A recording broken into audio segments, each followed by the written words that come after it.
اوكي، من اكتر العاب العالم المفتوح اللي فيها اسرار والغاز وتويستات كتير هي GTA سان اندرياس. والالغاز اللي في سان اندرياس تحديدا هي السبب الرئيسي ان اطور القناه دي وابدا معاك سلسله المحقق.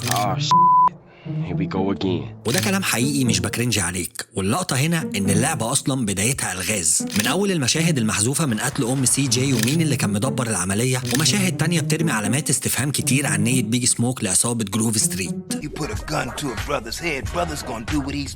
ومن جوه اللعبة نفسها محاولة اغتيال سويت لخطف الضابط تيمبني لسي جي وسيطرته على العصابات عشان يشغلهم لحسابه، وطبعاً التويستاية الكبيرة والحدث الأكبر في اللعبة وهو خيانة بيج سموك ورايدر لسي جي، واللي بالمناسبة رايدر ده موضوع خيانته مشكوك فيها شوية، فما تقلقش محطوط في قائمة التحقيق.